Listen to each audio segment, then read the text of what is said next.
అందరికీ నమస్కారం. ఈరోజు మనతో ఉన్నారు ప్రముఖ ఆధ్యాత్మికవేత్త, జ్యోతిష్య మరియు వాస్తు పండితులు మరియు తంత్ర సాధకులు బ్రహ్మశ్రీ సుభాష్ శర్మ గురుగారు ఉన్నారు. మాట్లాడదాం. నమస్తే గురుగారు. శ్రీమాత్రే నమః. గురుగారు, లక్ష్మీ నరసింహస్వామి వారి అనుగ్రహం ఉంటే లైఫ్ లో ఏదైనా సాధించవచ్చు అంటారు. మరి ఆయన అనుగ్రహం కావాలంటే ఏం చేయాలి? పైగా రేపు నరసింహ జయంతి కూడా రాబోతుంది. ఆ రోజును కూడా ఎలా వినియోగించుకోవాలి? తప్పకుండా అమ్మ. ముందుగా వీక్షిస్తున్న ప్రేక్షకులందరికీ శ్రీమాత్రే నమః, శ్రీ గురుభ్యో నమః. ఉగ్రం వీరం మహావీరం జ్వలంతం సర్వతోముఖం నృసింహం భీషణం భద్రం మృత్యోర్మృత్యుర్నమామ్యహం. మనకు లక్ష్మీ నరసింహస్వామి వారి జయంతి. ఆ రోజున విశేషంగా స్వామివారి యొక్క ఆలయాలను దర్శించడము, విశేషంగా ఆయన అనుగ్రహం ఉంటే విశేషంగా మనకు తొలగేది ఏంటో తెలుసామా? రుణ బాధలు తొలగిపోతాయి అనేటటువంటిది చాలా విశేషమైనటువంటి ప్రక్రియ. ఆయన నిరంతరము ఎవరైతే లక్ష్మీ నరసింహస్వామిని ఆరాధిస్తారో, కొలుస్తారో వాళ్లకు ఒక ధైర్యం, రాజకీయ బలం విపరీతంగా పెరుగుతుంది. అలాగే అప్పుల బాధలు ఉన్న వాళ్ళకు అప్పుల బాధలు విపరీతంగా తగ్గిపోవడం ప్రారంభమవుతూ ఉంటుంది. అందుకే లక్ష్మీనరసింహస్వామిని ఎవరైతే ఆరాధన చేస్తారో, ఎవరైతే పూజిస్తారో, ఉపాసిస్తారో వాళ్లకు ధైర్యము, సాహసము ఇలాంటివన్నీ కూడా వాళ్ళ యొక్క శరీరానికి అంకితమైపోయేటటువంటి సంకేతాలు ఆ భగవంతుడు మనకు అందించేటటువంటి గొప్పనైనటువంటి జయంతి లక్ష్మీ నరసింహస్వామి వారి యొక్క జయంతి. ఆ రోజున విశేషంగా మామిడి పళ్ళను దానం ఇస్తూ ఉంటారు.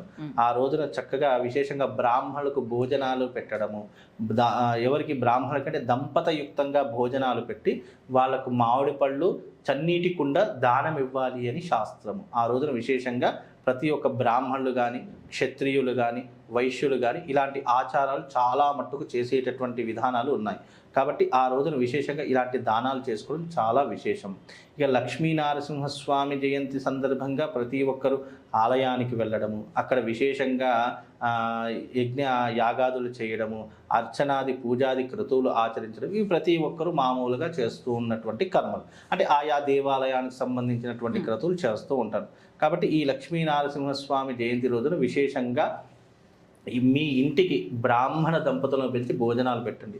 లేదు మేము భోజనం చెయ్యము అని అంటే కనుక బ్రాహ్మణ దంపతులను పిలిచి చక్కగా వాళ్ళ పాదాలను కడిగి స్వయం పాకదానం, అది మీరు ఆ బ్రాహ్మణ దంపతులు కడిగినట్టుగా కాదు, సాక్షాత్తు లక్ష్మీనారాయణ యొక్క స్వరూపంగా, లక్ష్మీ నృసింహుల యొక్క స్వరూపంగా ఆ యొక్క దంపతులకు, బ్రాహ్మణులకు కాలు కడుగుతున్నానని మనసులో భావన చేసుకొని చక్కగా ఆ రోజున స్వయం పాక దానం కానీ, మామిడి పళ్ళ దానం కానీ అందజేయడం వల్ల పుణ్యము, పురుషార్థంతో పాటు వాళ్ళకు అఖండ లక్ష్మీ సౌభాగ్యం కూడా కలుగుతుంది అని శాస్త్ర ప్రతీక. అందుకే ఇది చాలా విశేషమైనటువంటిది అని అర్థము.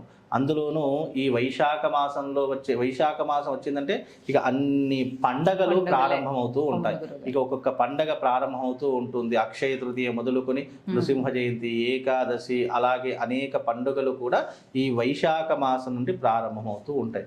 వైశాఖ మాసము దేవతా మాసం అని కూడా పిలవడం జరిగింది. అందుకే వైశాఖ మాసంలో చేసే ప్రతి దాన ధర్మానికి, ప్రతి ఒక్క పూజాది క్రతువుకి విశేషమైనటువంటి పుణ్య ఫలితం కలుగుతుంది. అందుకే ఈ వైశాఖ మాసంలో వచ్చే నృసింహ జయంతి కూడా విశేషమైనటువంటిది. అందుకే ఈ నృసింహ జయంతి వచ్చిందంటే చాలా ఆలయాలు చందనోత్సవం చేస్తారు. అక్షయ తృతీయ రోజున చందనోత్సవం చేస్తారు. అలాగే ఈ నృసింహ జయంతి రోజున కూడా స్వామివారికి చందనోత్సవం చేస్తూ ఉంటారు. అలాగే కొన్ని అమ్మవారి యొక్క ఆలయంలో కూడా చందనోత్సవాలు, అంటే అమ్మవారికి పూర్తిగా గంధలేపనం చేస్తూ ఉంటారు. అంటే చక్కగా పీట మీద రాకినటువంటి గంధాన్ని తీసుకొచ్చి అమ్మవారికి గంధలేపనము, అలాగే నరసింహస్వామికి కూడా గంధలేపనం చేస్తూ ఉంటారు. ఇలా స్వామివారి యొక్క ఆరాధనకు ఇది చాలా విశేషమైనటువంటి రోజు. మనం పుట్టినరోజుని ఏ రకంగా జరుపుకుంటామో అలాగే స్వామివారి యొక్క జయంతిని కూడా అదే రకంగా జరుపుకోవడం ఆనవాయితీ. మన యొక్క ధర్మం వేరే, స్వామివారి యొక్క ధర్మం వేరే. కాబట్టి ఆ స్వామివారికి విశేషంగా చేయవలసిన ఆ రోజున ప్రతి ఒక్కరూ స్వామివారి యొక్క ఆలయానికి వెళ్ళి రావాలి.